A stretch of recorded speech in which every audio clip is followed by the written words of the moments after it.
हो गया था। अब अल्हम्दुलिल्लाह बेहतर हैं और उन्होंने बाकायदा वक्त निकाला। संडे में भी कि कोशिश ये रहे कि लोगों से बात होती रहे और दुनिया के वाक़यात पर तबसरे और मालूमात पहुंचाते रहे हम लोग। सईद नकवी साहब हमेशा इसको बहुत अहमियत देते हैं, मीडिया स्टार वर्ल्ड के साथ बात करने को। जब कभी दूसरे मुल्कों में भी सफर पर जाते हैं, वहां से भी वक्त निकालते हैं। हर मुमकिन कोशिश रहती है कि ये सिलसिला ना टूटे, चाहे वो अपने वतन में जाएं या लंदन जाएं, जहां भी जाएं वो हमारे लिए वक्त निकालते हैं। हम उसके लिए नकवी साहब के शुक्रगुजार हैं। आज हम नकवी साहब से जो बात कर रहे हैं वो दो बहुत ही अहम वाक़े हैं इस बार। एक तो ये कि ट्रंप और ज़ेलेंस्की के बीच में व्हाइट हाउस में जो बहस हुई, जो तू-तू मैं-मैं हुई, मैं उनसे ये भी मालूम करूंगा कि क्या कभी तारीख में कभी ऐसा व्हाइट हाउस में, ओवल ऑफिस में कभी ऐसा हुआ हो अब से पहले? क्योंकि मुझे ये बहुत ही तारीखी वाक़या नजर आ रहा है, कम से कम जब से मैं जर्नलिज्म कर रहा हूं। उसके अलावा जो सीज फायर है हमास और इजराइल के बीच में, पिछली रात में यानी सैटरडे और संडे के दरमियानी रात में 12 बजे वो 42 दिन मुकम्मल हो गए। दूसरे फेज के लिए बातचीत नहीं हुई, लेकिन अमेरिका की तरफ से विटकॉफ जो उनके नुमाइंदे हैं, उनकी तरफ से बकौल इजराइल के प्रपोजल आया कि रमजान और पासओवर गुजरने तक इसको एक्सटेंड कर दिया जाए और इजराइल ने उसे मान लिया। हमास की तरफ से अभी रजामंदी की कोई खबर नहीं है। उसके क्या मानी है, क्या हालात किस तरफ जाएंगे? उधर सीरिया में भी इजराइल ने कहा है कि कुछ इलाके हैं उनको महफूज करना बहुत जरूरी है, वो वहां की कोई माइनॉरिटी कम्युनिटी है उसके सिलसिले में। लेकिन यह कि बहुत ही फ्रेजाइल से हालात हैं हर तरफ। नकवी साहब वेलकम है आपका, मीडिया स्टार वर्ल्ड को आप वक्त दे देते हैं, उसके लिए हम शुक्रगुजार हैं। सबसे पहले मैं ट्रंप और ज़ेलेंस्की वाली बात पर आना चाहूंगा और यह समझना चाहूंगा कि क्या कभी व्हाइट हाउस के खिलाफ स्ट्रेटेजी तय करने के लिए यूरोप में कभी कोई मीटिंग हुई है जो आज हो रही है, जब हमारी आपकी बात हो रही है? लंदन में मिल रहे हैं यूरोपियन लीडर्स इसलिए कि ट्रंप के साथ कैसे हैंडल किया जाए। ये बिल्कुल गैर मामूली सा वाकया है। जरा इसके बारे में आप बताइए, आपकी क्या ऑब्जर्वेशन है? अब इसमें तो क्या कहा जाए कि गलती किसकी थी, मेहमान की या मेजबान की? कि भाई ये आपने ओवल ऑफिस में एक आदमी को बुलाया और वो गालिब का शेर है, जमा करते हो क्यों रकीबों को, ये तमाशा हुआ गिला न हुआ। तो ये तमाशा जो स्टेज किया गया ये, लेकिन उसमें बहुत सी बातें ऐसी साफ हो गई कि जिससे ज्यादा साफ हो ही नहीं सकती थी। यानी ये कि तू में ऐसे इस पैमाने पे हुई है कि मेरे ख्याल में हेड ऑफ स्टेट को कभी मैंने नहीं देखा हो कि टेलीविजन के सामने बाकायदा इस तरीके से, यानी ट्रंप ये कह रहे हैं कि भाई देखो तुम्हारे हाथों को पत्ते रखते हैं नहीं, अब तुम जाओ, हमारी बात, मैं डील का आदमी हूँ, तुम तुम चाह रहे हो कि पीस ट्रीटी हो जाए, वो उसके बाद होगी, पहले डील होगी तुम्हारी हमारी। डील क्या है वो साफ साफ कह रहे हैं। वो कह रहा हमारे पास तेल और गैस उसकी कोई जखीरे की इंतहा नहीं है, लेकिन हमारे पास वो रेयर अर्थ में थी। यानी कभी ये चीजें बहुत ही खामोशी से पर्दे के पीछे निगोशिएट हुआ करती थी। अब तो बाकायदा मंडी सामने खुल गई है कि देखिए साहब, हमारे पास तो तेल और गैस बेपनाह है, हमें जरूरत है उसकी रेयर अर्थ की, जो कि हमारे पास नहीं और आपके पास है। तो ये मौका है, अगर आप हमसे डील कर लेंगे तो आप मजबूत हो जाएंगे, अगर आप हमसे डील न करेंगे तो जाइए, फिर लड़िए, खत्म हो जाइए। यानी अजीब और गरीब रुख था गुफ्तगू का, और उसने अपनी स्ट्रेटजी ये बना रखी थी कि वो 2-3 गालियां देगा पुतिन को ताकि उसके जो हामी हैं यूरोप में वो उसके साथ रहे। अब वो एक बिल्कुल मामूली से आदमी को आपने वो अहमियत दे रखी है कि अब वो ट्रांस अटलांटिक अलायंस को में मुखिल है और जिस हद तक चाहे आपको एम्बेरस करे। और आपने कह दिया कि हमें इसकी कोई परवाह नहीं है, भाई डील करना है, अभी हम लोग खाने पे बैठेंगे, उसके बाद वहां जाएंगे दस्तखत कर देंगे।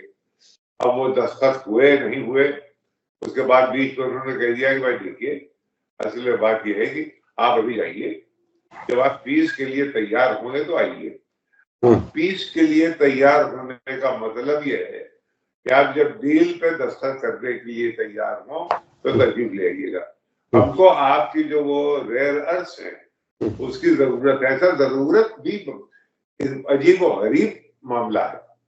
आपने 500 बिलियन का एक प्रोजेक्ट फाइनेंस किया, रिसर्च एनालिसिस, उसकी एआई आर्टिफिशियल इंटेलिजेंस आजकल एक नई चीज है जिसको कि हम लोगों को अच्छी तरह से समझना पड़ेगा। ये था तो हो गया। ये अभी तय हुआ ही था कि दूसरे दिन इकोनॉमिस्ट में एडिटोरियल आ गया, कह रहे भाई ये क्या हुआ, आपने तो किया वो आपसे तो कई मील आगे चीन ऑलरेडी है इस मामले में। अरे अब क्या होगा? तो और वगैरह। अब उनको बीट करने का तरीका यही है कि रेयर अर्थ अगर हमारे पास आ जाए जो कि यूक्रेन में है, तो साहब ये इसको फिश मार्केट में इस तरह दी जाती थी एक जमाने में, मछली की मंडी में इस तरह की गुफ्तगू होती थी, वो हुई। और लेकिन उसका एक पहलू और ये भी था, वो ये था कि यूरोप के मुंह पे अच्छी तरह से तमाचा मारा ट्रंप ने भी। इसने ज़ेलेंस्की ने यूरोप को बचाने की कोशिश की। इसने कहा भाई देखो पैसे हमने लगाए हैं, तुम्हारे अभी तक अगर कोई थोड़े से बचे हो, हमने लगाए हैं वो पैसे, तो लिहाजा डील कर लो चल के पीछे, वरना। और हम भाई डील वाले आदमी, हम बिजनेसमैन हैं। मैंने उससे साफ कह दिया। अब इसने ये नहीं कहा मैं प्रेसिडेंट ऑफ अमेरिका हूँ, मैं बिजनेसमैन हूँ, डील में बिलीव करता हूँ, आ जाओ पीछे डील कर लो, उससे तुम, वरना तुम एक्सपोज हो, तुम्हारे हाथ में एक पत्ता नहीं है, यानी कह ये रहा है कि तुम बर्बाद हो जाओगे, या तो डील करो नहीं तो जाओ फिर। ये है, ये गोया एक अजीब और गरीब लहजे में एक बहुत ही बड़े पैमाने पे गुफ्तगू हो गई। और वो ये कि उसने साफ कह दिया कि आपके पास कोई पत्ता है नहीं, आपके लोगों का कारतूस बंदूकें जो हम बेचते हैं चलाने की सलाहियत नहीं है, उसे हम भेजना पड़ेगा आर्मी को। और यूरोप वगैरह से कहिए कि वो जरा सा अपना पार्टिसिपेशन नेटो वगैरह बढ़ाएं, तो पैसे ज्यादा खर्च करें, वरना आप अभी दस्तखत कर लीजिए, आप महफूज हैं। अच्छा नकवी साहब, मैं बीच में रोक करके आपसे एक चीज पूछना चाहता हूं। अगर ज़ेलेंस्की सच बोलना शुरू कर देता व्हाइट हाउस में कि साहब आप ही की कुर्सी पे दूसरा आदमी बैठा था, उसने मुझसे जंग शुरू करवाई, अगर वो ये कहते, जो वो कहता क्या, वो तो खुश होता, वो खुद ही ये कह रहा था। ट्रम्प बार बार कह रहा, तुम एक बेवकूफ आदमी से मिल गए, तुम एक बेवकूफ आदमी से मिल गए, उसका नाम है बाइडेन। न जाने वो तुम्हें नकेल लेके कहाँ लिए जा रहा था। मैं होता तो जंग होती ही नहीं। लेकिन उस वक्त की रियलिटी ये थी कि बाइडेन अमेरिका को की नुमाइंदगी करते थे, तो वो अमेरिका को माने या एक इंडिविजुअल को माने, उसके लिए तो एक सवाल है ना। सवाल ये है कि अगर मैं वो ये कह रहा है, अगर आप इसको और एनालाइज करें कि देखिए ये जंग आप जो कह रहे हैं कि वो बुशर है और वो ब्रूटल है, आप लोगों ने उसको प्रोवोक किया। ये जो हमसे पहले थे बेवकूफ आदमी, उन्होंने तब ये जंग शुरू करवाई। ये जंग होती ही नहीं अगर होते वहां प्रेसिडेंट होते, लेकिन अब ये हुई है, अब इसको खत्म कर लीजिए। आपके बहुत लोग मारे जा रहे हैं और आप ये जंग जीतने की पोजीशन में नहीं है। अच्छा अच्छा, ये जो इतनी बड़ा जो वाकया हुआ व्हाइट हाउस में, इसका एक एंगल और मैं समझना चाहता हूं। देखिए, जो शख्स लंबी मुद्दत से पॉलिटिक्स में होता है, मिसाल के तौर पर अपने शहर में म्यूनिसिपैलिटी में जीता, फिर असेंबली में जीता, स्टेट असेंबली में, फिर वो पार्लियामेंट में गया, फिर वो प्राइम मिनिस्टर बना, प्रेसिडेंट बना, वो एक तरह से उसकी कंडीशनिंग हो जाती है वो के सियासत में किस तरह से चलना है, हुकूमत में कैसे चलना है। यहां ये दोनों लोग बिल्कुल मुख्तलिफ थे। यानी ट्रंप की बैकग्राउंड पॉलिटिक्स की लंबी नहीं है सिवाय पिछले इलेक्शन के, और जेलेंस्की कॉमेडियन है, वो थिएटर का आदमी है। तो क्या ये वजह रही, क्या रहा, थोड़ा सा मैं और समझना चाहता हूँ। दो मदारियों का खेल था, और लेकिन साफ साफ बातें भी हो गई। बातें इतनी खुल के, इतनी यानी बिल्कुल दोनों ने एक बरहनगी का जो नुमाया तौर से देखिए साहब, हम तो नंगा खेल खेल सकते हैं अगर आप हमारे अच्छा। और बीच में वैंस वाइस प्रेसिडेंट है, उन्होंने अजीब बात छोड़ दी। आप वही हैं क्योंकि पेंसिल्वेनिया में इलेक्शन में आप हमारे ऑपोजिशन के हामी बन के तकरीरें करते फिर रहे थे। जी। इस तरह की बातें कभी इंटरनेशनल डिप्लोमेसी में, जहां जिसमें कि बिस्मार्क का नाम लिया जाता है, जिसमें मेटरनिक का नाम लिया जाता है, जिसमें हेनरी किसिंजर का नाम लिया जाता है, वहां इस तरह की गुफ्तगू होगी, ये किसी के ख्वाब ख्याल में नहीं था। एक पहलू तो ये है। दूसरा यह है कि बिल्कुल साफ हो गया कि भाई अब इनमें कोई, इन दिलों में कोई भूता नहीं। अब क्या यूरोप ट्रंप के खिलाफ लड़ाई लड़ेगा? अगर ये ट्रंप ने तो साफ साफ कह दिया कि तुम हार जाओगे। अब यूरोप का कभी ये नहीं हारेगा, हम हैं यहाँ, तो फिर जाइए। एक और बहुत बड़ा कॉन्ट्रडिक्शन इंटरनेशनल अफेयर में खड़ा हो जाएगा अगर, क्योंकि लग तो यही रहा कि वो ये कह रहे हैं कि तुम हार जाओगे, तुम डील कर लो, और डील कर लो सीधे सीधे हमें तो, और साफ बात कराया भैया, मैं बातें गोल मोल नहीं करता हूँ, मुझे चाहिए तुम्हारा जो रेयर अर्थ है, प्रोजेक्ट जो है, और लोग बहुत आगे बढ़ गए, वो कोरोना जल्दी से करो।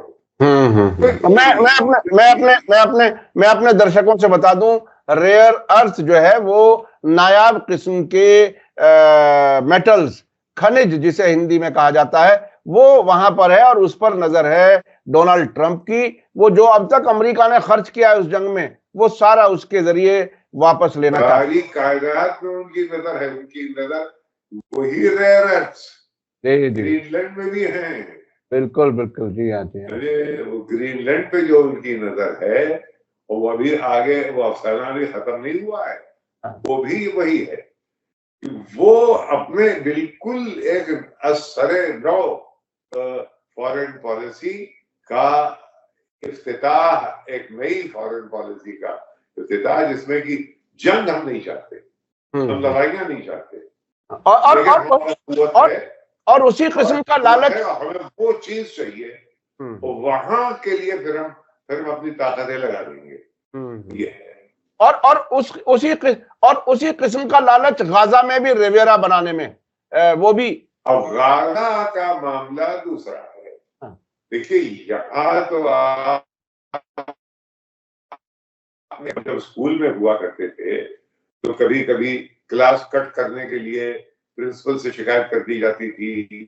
प्रिंसिपल बुलाता था, हाथ में उसके एक ड्रेस होता था, और वो बिठाता था, और जिस तरीके से डांटता था, बिल्कुल वैसे ही ज़ेलेंस्की साहब को ट्रंप डांट रहे थे। लेकिन वो एक ऐसा प्यूपल, जैसे कि अगर बदतमीज प्यूपल भी होते हैं, वो उससे कहे अब मान लीजिए आप देखिए, वो जो है वो आपका दोस्त जिससे आप बात कर रहे हैं, वो यकीन के काबिल नहीं है, वो तो ब्रूटल, वो मारेगा, वो जंग चाहता है कि जंग चलती रहे। अरे हम आप बात कर रहे हैं और डिसाइड हो, अब बताइए ये कोई बात है? तो एक नाटक अजीब और गरीब किस्म का हो गया। ये अब आइंदा ये कभी भाई ट्रम्प साहब का की बरकत है ये पाक परवरदिगार की कि ये नाटक हमें देखने को मिल गया।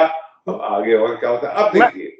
हाँ। अब इसकी जगह फर्ज करिए कि ज़ेलेंस्की की जगह अब नेतन्याहू बैठे हों तो क्या रवैया होगा ट्रम्प का और वैंस का और मार्को रूबियो का, क्योंकि सब वहां मौजूद थे। लेकिन उसमें भी अच्छा यहाँ ये कह रहा है हमें रेयर अर्थ चाहिए, वहां कह रहा है वो जो है तुम्हारी समंदर की स्काईलाइन है वहां पे ऐसा उम्दा रिविएरा में बना दूंगा कि दुनिया याद रखेगी। और अब उसमें यह है कि भाई पैलेस्टीनियंस हो ना हो, अगर पैलेस्टीनियंस रहें और उनके लिए रिविएरा तैयार कर दिया जाए और गाजा स्ट्रिप है वो पैलेस्टीनियंस भी वहां हो और वो भाई इसमें कोई एक बात कम से कम बात करने की तो इसमें है गुंजाइश। तो अभी वहां ये तय हुआ है कि जो सेकंड फेज था, 3 फेजेस में सीज फायर के 3 फेजेस थे, एक पूरा हो गया। अब दूसरे में ये है कि हम आपकी फौजें वहां रहेंगी, यानी इजरायली फौजें रहें या वहां से हटें। फिर आखिरी खेप जो हम आपको वापस कर रहे हैं, आप हमारे लोगों को वापस कीजिए। और फिर थर्ड फेज ये है कि रिकंस्ट्रक्शन के क्या तरीके हों, क्या हो, किस तरीके से इसको। एक तो ये जो बातें सऊदी अरेबिया को बीच में डाल के हो रही है उसका मेरे ख्याल में ताल्लुक फ्यूचर ऑफ गाजा के डेवलपमेंट से है। उसका कुछ दिलचस्पी अगर अरब ममालिक भाई किसी न किसी को तो ये गाजा और पैलेस्टीनियंस तो जिस तरह से बर्बाद किया है इसराइल ने, वो तो खुद तो नहीं कर सकते। उसमें जाहिर है कि जीसीसी के मालिक हैं, इनके पास बेपनाह पैसा है। तो अब ये कि तमाम दुनिया मिलके उसको रिकंस्ट्रक्शन की क्या बात हो रही है जो मैं नहीं जानता, लेकिन मेरा अंदाजा ये है कि वो एक थीम होगा। अच्छा, एक चीज जो हम यानी आप बार बार बताते रहे हैं कि इंटरनेशनल वर्ल्ड ऑर्डर न सिर्फ बदल रहा है बल्कि बदल गया है। तो ये ट्रंप जिस तरह से बिहेव कर रहे हैं व्हाइट हाउस में, अब तक कई लीडर्स की मुलाकातें हुई जिनमें इमैनुअल मैक्रों की मुलाकात हुई, उन्होंने ट्रंप को रोक करके उनको करेक्ट किया, लेकिन हाथ पकड़ के जरा दोस्ती भी जाहिर करते रहे, अपनी बात भी कह गए। इसके अलावा यूके के प्राइम मिनिस्टर भी आए, वहां से भी कुछ ऐसा हुआ, मोदी जी भी गए और नेतन्याहू भी गए। तो ये जो अब तक की मीटिंगें हुई हैं उसमें एनालाइज करने वाले कुछ ऐसा बता रहे हैं कि ट्रंप को हैंडल करना एक बिल्कुल नई किस्म की डिप्लोमेसी की जरूरत है। उससे यानी व्हाइट हाउस में जो लीडर जाए दूसरे किसी मुल्क का, वो ऐसे सलीके से घुमा फिरा करके बात करके आ जाए, गर्मा गर्मी ना हो पाए जैसे ज़ेलेंस्की की हो गई, तो ताल्लुकात किसी तरह से बचे रहेंगे। क्या आपको कैसा लगता है, क्या है ये? अभी ये पूरा सिर्फ ट्रंप नहीं है, पूरी टीम है। यहाँ जितने हैं सबके सब आपके ने वो वैंस साहब ने जो म्यूनिख सिक्योरिटी कॉन्फ्रेंस में सिक्योरिटी की बात कर रही थी, उन्होंने जनाब अली एक एक भीगी जो लगाई हैं यूरोप के ऊपर। तुम बात कर दो, हमारा खतरा हमें और तुम्हें, ये उसकी स्पीच की बात कर रहा हूँ, वैंस की। हमें और आपको, यानी वैंस और यूरोप, हमें और आपको खतरा पुतिन से नहीं है, हमें आपको खतरा चीन से नहीं है, हमें आपको खतरा हमें अपने अंदर से है। आपके यहाँ इतनी आपके अंदर ताकत नहीं रही है कि आप अपनी पब्लिक ओपिनियन से भागते हैं। तो इसका मतलब क्या हुआ? यानी पब्लिक ओपिनियन म्यूनिख में बात हो रही है, म्यूनिख में इलेक्शन होने वाला है, इलेक्शन में जो पार्टी बहुत आगे बढ़ने वाली है वो अल्टरनेटिव और जर्मनी है, जो कि एक फैशिस्ट नुमा पार्टी है, जिसके कि स्टीव बैनन, जिनसे की मुलाकातें करके कई दफा गए थे अब से कई साल पहले, तो ये वो लोग हैं। तो आप इनको आगे बढ़ने नहीं देते, आप इनसे बात नहीं करते, आप इनके ऊपर प्रेस फ्रीडम कब करते हैं, इनके बारे में जो रिपोर्ट होती है, आप कहाँ के डेमोक्रेट। यानी ऐसी, कहने का मतलब ये है कि यूरोप का लिबरल रुख जो है वो बदल रहा है, और जो रुख बदल रहा है उसको आप लोग रोकने की कोशिश कर रहे हैं। ये एंटी डेमोक्रेटिक है, क्योंकि लोग चेंज कर रहे हैं। आप कौन होते हैं उसमें रोकने वाले? अब मसलन इसका मतलब तो ये हुआ कि इमैनुअल मैक्रोन ने जल्दी से इलेक्शन करा दिया। उस इलेक्शन में वो खुद नंबर 3 पे आए, और नंबर 1 पे वो आ गई एक कोalition ऑफ लेफ्टिस्ट, और मरीन ले पेन जो भी फैशिस्ट है। और अब आप चूंकि टेक्निकली आप प्रेसिडेंट हैं, तो आपको एक प्राइम मिनिस्टर चुनना है। अब वो प्राइम मिनिस्टर आप लेफ्ट से लेंगे नहीं। क्यों नहीं लेंगे? क्योंकि आपकी इंडस्ट्री आपको लेने नहीं देगी। तो आप क्या करेंगे? आप कहीं से एक राइट विंग और देवगौल वाली पार्टी जो है रिपब्लिकन्स की, वहां से आप एक प्राइम मिनिस्टर लाते हैं, और बजट पास करना है। आप क्या समझ रहे हैं कि बजट, ये आपका मेजॉरिटी तो है नहीं, तो कैसे पास होगा? यानी आप ये एक्सपेक्ट कर रहे हैं कि मरीन ले पेन, जो कि फैशिस्ट है, उसकी सपोर्ट से आपका बजट पास हो जाए। तो ये जो खेल यूरोप में हो रहा है, ये फैशिज्म को फरोग देना, उसको रोकने का काम ट्रंप और ट्रंप की टीम कर रही है। ये बहुत बड़ा इंटरनेशनल एक ट्रेंड है। उस ट्रेंड को ट्रंप और उनके लोग सपोर्ट दे रहे हैं। वो ट्रेंड क्या है? वो ये है कि साहब राइट विंग फैशिस्ट सरकारें, जिनके मुद्दे क्या हैं? इमिग्रेशन। इमिग्रेशन उनका मुद्दा सबसे बड़ा, इमोशनल। तो ये जो एक चेंज, हम लोग तो जो बात कर रहे थे वो तो था कि ग्लोबल हेजेमनी जो वेस्ट की थी वो टूट गई, और अब यूनिपोलर वर्ल्ड से मल्टीपोलर वर्ल्ड बन रही है, और बन गई। चलिए, ये तो बन गई, ये तो मान ली, उसने मार्को रूबियो ने कही दिया, we are now in a multipolar world. ये तो उन्होंने एक्सेप्ट कर लिया है। बिल्कुल। लेकिन अब बात और आगे की है, इस मल्टीपोलर वर्ल्ड में एक ट्रेंड है पॉलिटिकल, जो कि मरीन ले पेन जिसको रिप्रेजेंट करती हैं, विक्टर ओरबान हंगरी वाले जिसको रिप्रेजेंट करते हैं, ये मेलोनी इटली वाली जिसको रिप्रेजेंट करती हैं, ये जो बिल्कुल एक राइट विंग हवा चली है, उसको फरोग दिया जाए। एक बहुत बड़ा डेवलपमेंट दुनिया में हो रहा है, जो कि मल्टीपोलर वर्ल्ड से कहीं आगे की बात हो रही है। ये बहरहाल शायद ये कुछ लोगों के लिए बड़े कंसर्न की बात भी है कि अगर राइट विंगर्स और फासिस्ट और जिसे शिद्दत पसंद कहा जाता है, वो अगर हुकूमतों में आएंगे तो वो जाहिर है अपनी मर्जी से चलेंगे। और यही वैंस साहब ने यही कहा, यानी इसको अंग्रेजी में कहते हैं to beard the lion in his den. यानी आप उसके शेर को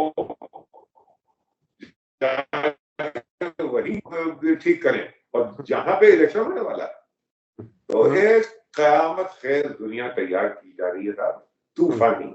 अब वो अल्लाह जाने उसमें क्या हो। अब इधर क्या होने वाला है आप जाने।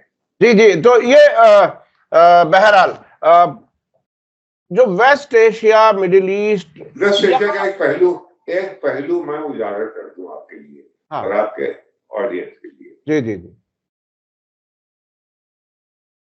7 अक्टूबर 2023 को जो हुआ वो जानबूझ के इसीलिए किया गया कि प्रोवोक करने के लिए कि इसराइल एक जबरदस्त रिटेलिएशन होगा।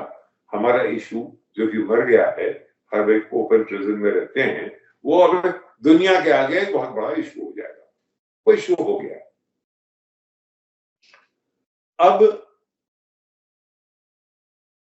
उस जो जंग 1.5 साल की मुस्तकिल बमबारी हुई है, उसमें हमास की के हामियों को गिन लीजिए, हिजबुल्लाह, हजबल शादी, हूती, सीरिया, यहाँ के अलवी, हिजबुल्लाह का नाम तो ले लिया मैंने, और ईरान, यानी जितने भी शिया इंटरेस्ट थे वो सब अगुवाई कर रहे थे। दुनिया देख रही थी कि एक कहर उसके ऊपर है हमास पे और पैलेस्टीनियंस पे, और उस कहर से लड़ने की सलाहियत सिर्फ वो दिखा रहे हैं जो कि सिर्फ कुछ शिया इंटरेस्ट है। एकदम से आपने देखा कि सीरिया की सरकार बदली और वो लोग जो कि कल टेररिस्ट कहलाते थे वो एकदम से लिबरेटेड हो गए और सूट बहुत पूरा पहन लिया और अच्छे किन किन दर्जियों ने वो सूट काटे होंगे वो देखने के काबिल है, जिसमें कि जोलानी वगैरह दिखाई देते हैं। अब एकदम से आप देखिए कि न ईरान का नाम आ रहा है, न हिजबुल्लाह का नाम आ रहा है, न हजबल शादी का नाम आ रहा है, न हूतीस का नाम आ रहा है। अब है सऊदी अरेबिया, इजिप्ट, और अब मदारी, बड़े मदारी ने ये खेल इतना बदल दिया है कि भाई ये सिर्फ और शिया शोर ना हो, इसमें सुन्नत वल जमात का भी रोल हो। अब झगड़ा ये है कि ये वहाबी हैं कि सुन्नी हैं। सऊदी अरेबिया क्या ये तो अभी ये घुमा फिरा के ये एक सेक्टेरियन दायरे में इस पूरे मामले को डाल देना चाहेंगे। ये मेरी रीडिंग है, उसकी अलामतें मुझे दिखाई दे रही कि वहां पे स्टेटस को ले आएंगे कि देखो अभी तक तो शिया शिया शिया बहुत आगे थे, अब आप एक का नाम नहीं है, अब सऊदी अरेबिया है। इधर से पुतिन आ रहे हैं, इधर से ट्रंप के लोग आ रहे हैं और वो अगुवाई कर रहे हैं। चलिए, अगर उनके लीडरशिप में अगर कोई बड़ा डिसीजन हो जाए जो कि पैलेस्टीनियंस के हक में हो, अच्छा वो होगा, क्योंकि सऊदी अरेबिया, इनके दिमाग में एक बतूर है कि सऊदी अरेबिया को एब्राहम अकॉर्ड्स के जरिए जेरूसलम के करीब लाओ। यही एक कार्ड उनके पास है, दूसरा कार्ड मुझे अभी तक दिखा नहीं। इनको लाओ और उसके बाद फिर वो चीन की जो बेल्ट एंड इनिशिएटिव है उसको एक हम इंडिया और सऊदी अरेबिया और इसमें इजराइल से लेते हुए यूरोप की तरफ पाइपलाइन वगैरह सब जाएंगी, रेल जाएगी, पाइपलाइन जाएंगी, ये फिक्सेशन है। कुछ कम हुआ है इधर, लेकिन अगुवाई में अभी तक सऊदी अरेबिया है। सऊदी अरेबिया के पास एक चॉइस बार बार डाली जा रही है कि भाई तुम तय कर लो कि तुम अमेरिकन के साथ रहोगे या तुम ब्रिक्स में चले गए हो, वहां रहोगे। कोई भी अहमक आदमी भी ये देख लेगा कि भाई फ्यूचर कहाँ है और पास्ट कहाँ है। अभी ज़ेलेंस्की ने तो बहुत ही टफ तरीके से उसको ये लेसन सिखाया गया बाकायदा, मैंने बैठ के उससे सीखा कि दुनिया कहाँ जा रही है मियाँ। तो यही अब एक्सपेक्टेशन ये है कि सऊदी अरेबिया को अगुवाई में कुछ ऐसा काम हो जिससे कि पैलेस्टीनियन इशू को सॉल्व किया जाए। इस बीच में सईद नकवी साहब 2 दिन पहले एक चीज और आई सामने, लेबनान से एक खबर आई कि वर्ल्ड बैंक ने, IMF ने लेबनान को पैकेज देने की शर्त ये लगाई है कि आप इजराइल से ताल्लुकात नॉर्मल कर लें। उसके साथ एक और वाकया हुआ बहुत ही दिलचस्प। जो मौजूदा प्राइम मिनिस्टर हैं वो साउथ लेबनान गए बॉर्डर के एरिया में देखने के लिए अभी परसों, और उसमें उन्होंने हिजबुल्लाह के शहीदों को याद नहीं किया, हिजबुल्लाह का शुक्रिया अदा नहीं किया। तो वहां की पब्लिक ने उनका गरेबान पकड़ लिया कि साहब यहां अगर हिजबुल्लाह ना होती तो आप यहां आ नहीं सकते थे, आप जो यहां घूम रहे हैं वो हिजबुल्लाह की वजह से घूम रहे हैं। तो वहां भी एक बड़ा अच्छा मतलब एक टकराव वो नजर आ रहा है कि हुकूमत खड़ी है दूसरी तरफ, अवाम खड़े हैं दूसरी तरफ हिजबुल्लाह के साथ। तो ये एक बहुत ही नया सा सिनेरियो लेबनान के लिए कम से कम खुल करके सामने आया है।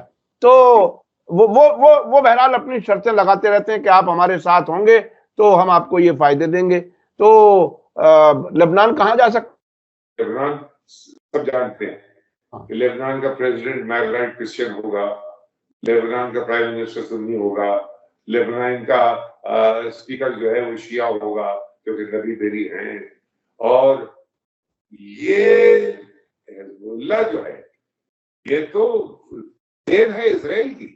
1982 में जब एरियल शरॉन डिफेंस मिनिस्टर आए और उन्होंने ऑक्यूपाई किया बाकायदा लेबनान को, तो उनके खिलाफ बरखिलाफ एक फोर्स बनी, वही फोर्स का नाम है हिजबुल्लाह। हिजबुल्लाह वह नबी बेरी पॉलिटिकल विंग हो गए और उनका जो मिलिट्री विंग है वो हिजबुल्लाह। और बाकायदा उनका कहना यही है कि हम लेबनान की हिफाजत के लिए खड़े हैं और लेबनान की सरजमीन पर कोई यानी ऐसा कंप्रोमाइज नहीं हो सकता कि हम इजराइल के हाथों छोड़ें। तो ये बहरहाल सरकार अलग और फौज अलग, सरकार अलग और मिलिटेंट ऑर्गेनाइजेशन अलग, ये इस किस्म के सिनेरियो उस इलाके में कुछ ज्यादा ही नजर आ रहे हैं जो आमतौर पर दूसरी डेमोक्रेसीज में या दूसरे मुल्कों में कहीं नजर नहीं आते। बहुत बहुत शुक्रिया सईद नकवी साहब, आप हमें वक्त दे देते हैं। कोई खास क्लोजिंग कोई बात अगर कहना चाहें नतीजे के तौर पर? बस ये है कि ट्रंप के, मैं जिस तरीके से ट्रंप ने यूक्रेन की जंग के ऊपर पानी फेर दिया है और इसको वहां के फ्लेम्स को डाउज किया है, क्या इसी तरीके से कुछ इधर होने वाला है? कुछ न कुछ है। ये एक तरफा जो बाइडन और वो जो इजरायली लॉबी है, यानी जिसमें कि मरियम एलेस्टॉन वगैरह जो कि बहुत ही बिलियनियर्स हैं और जितने भी कसिनोज हैं अमेरिका के, उनकी मालिकिन है बोला वो, तो बहुत करीब है ट्रंप के और आगे थी। ये तो वो उनका असर कितना है, और क्योंकि होने वाला ये है, अगर ये बात बहुत आगे बढ़ी तो इस वक्त इजराइल की हालत वो है कि दुनिया में उससे ज्यादा बदनाम मुल्क कोई नहीं है, और जो भी उसके साथ लगती है यूरोप, वो भी उतना ही बदनाम होता चला जा रहा है। और बाइडन साहब ने भी वो बदनामी अपने सर मानी। क्या उससे बाहर निकलेंगे, ये देखने की बात। ये बहुत अहम है। इजराइल इस वक्त दुनिया का बदनाम तरीन मुल्क है और इसमें बाहर निकल पाएंगे? क्या होगा? क्या नेतन्याहू की जिद जारी रहेगी? क्या वो सिर्फ अपनी जान बचाने के लिए जंग करते रहेंगे? ये आने वाले वक्त के सवालात हैं, जैसे जैसे हालात होंगे हम आपको कोशिश करेंगे कि अपडेट करते रहें। इसी के साथ मुझे दीजिए इजाजत। धन्यवाद, शुक्रिया। जय भारत, जय हिंद। मीडिया स्टार वर्ल्ड के और वीडियो देखने के लिए हमारे चैनल को सब्सक्राइब करें और सीधे नोटिफिकेशन पाने के लिए बेल आइकन दबाएं। और अगर हमारी खबर सच्ची और अच्छी लगे तो अपने व्हाट्सएप, इंस्टाग्राम, फेसबुक और ट्विटर अकाउंट पर जरूर शेयर करें।